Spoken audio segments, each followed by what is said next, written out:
with joy being essential for health. So give it up for Michaela. Okay, so over a year ago, there was something going around social media called 100 Days of Happy. And at that time, this is going to be a bit of a sprint as well, I was feeling a bit down in the mouth, and I kind of thought, well, maybe I'll go through this thing. And it just felt dry, tame, and lame. But I knew that outrageousness made me feel alive, and that made me feel happy.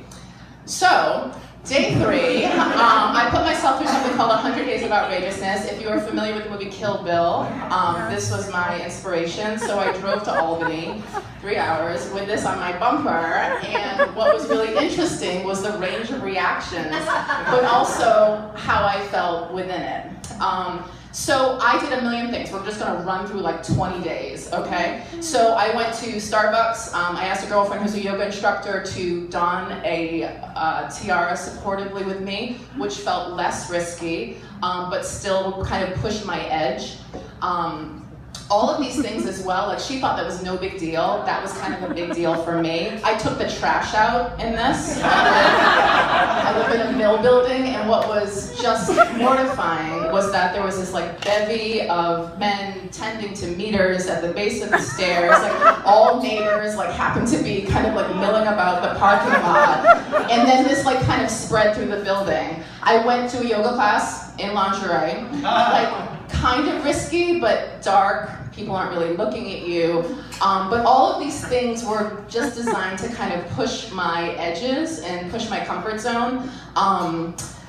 And what is next? Oh, this is cool. This is actually a tail end of another piece. So I walked on the boulevard, I had pebbles in my shoe, and I kind of thought, what can I do? So there was a man who was parked behind me, and I thought, I'm gonna ask him if he can help me take the stones out of my shoes. And so it was so hilarious. He's like, sure, sit down on the bumper. He like popped this thing off my foot, and he like crammed my foot back into the shoe, like not missing a beat. I worked out in this at the gym, and what was awesome was that people, are confused and curious, and I told them what I was doing, and what was awesome was they got on board. What else have you done? What are you doing tomorrow? What are you gonna wear the next time? And so in all of this, I was continually looking for opportunities for outrageousness. So of course, I see a cockatoo in the park, I'm gonna go over and ask to pet it. And so instead of minimizing a thought or a desire, I went for it because I had this internal commitment. I went to a festival, mustaches were being worn. I'm gonna ask this gentleman to carry me across the venue to refill our glasses. I ended up dating him for a few months. And all of these things, again, it's like nobody got hurt, I didn't break any laws, but I did things that were maybe just a little bit, risky. This was awesome as well. On one day, every day, divine guidance. What am I doing today? You're gonna put on a feather boa, you're gonna get these silver star sprinkles, you're gonna walk the boulevard, you're gonna toss them at people and say, Happy Monday. And people recoiled, said nothing, laughed, thanked me, asked for some, and the whole tenor of the boulevard changed from us passing back and forth, little girls picking up silver sparkles on the ground. A girlfriend pumped my gas, I sang opera to her at a gas station. And, oh, this was cool too. So I went to a burlesque show in Cambridge, missed the show, went to a pub, had a kimono over this. This top thing has no back, really. And I'm like, you know what? I'm gonna take this kimono off, and I'm gonna stand in this pub in Cambridge, and no one said anything. It was crazy. Mustaches at the market, being playful with the produce guy. He's like, oh, I think you missed your waxing appointment. I think you're right, sir. And in all of this, I feel like it was so ludicrous. Oh, so I needed a dance break. This is my mother. So this is outside of my massage practice. And I asked if she would go out into the parking lot with me and have a dance break. And she didn't skip a beat either. And I was like, great, we're gonna go do this.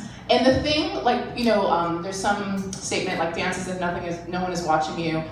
That's how everything was able to happen. I was going to Miami, so I wore a prom gown and a fur stole. And the thing that I was so proud of was There's a song, The Flower Duet, that British Airways uses in their commercials. It's beautiful. And I was so thrilled. I'm like, okay, I'm gonna put this on repeat on my phone and I'm gonna stick it in my bag and I'm gonna walk like I have a soundtrack.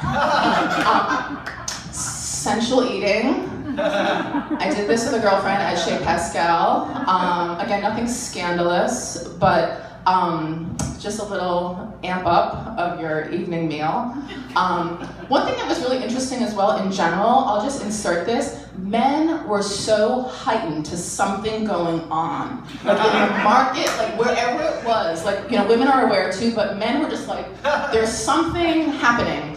I made a video, this is during a farmer's market, Lippet Park, there's families all around me. I was playing the song Fever. I was actually making an instructional video about how to use a box for USANA customers. Climbing a tree, not a big deal, but kind of a big deal to do something that you're not amazing at in public. And what was I gonna say? Oh, that's what, brains. So none of this, it took balls, not brains, I will say that. This is actually my crown jewel. So I danced to Chicago's All That Jazz on the Point Street Bridge overpass.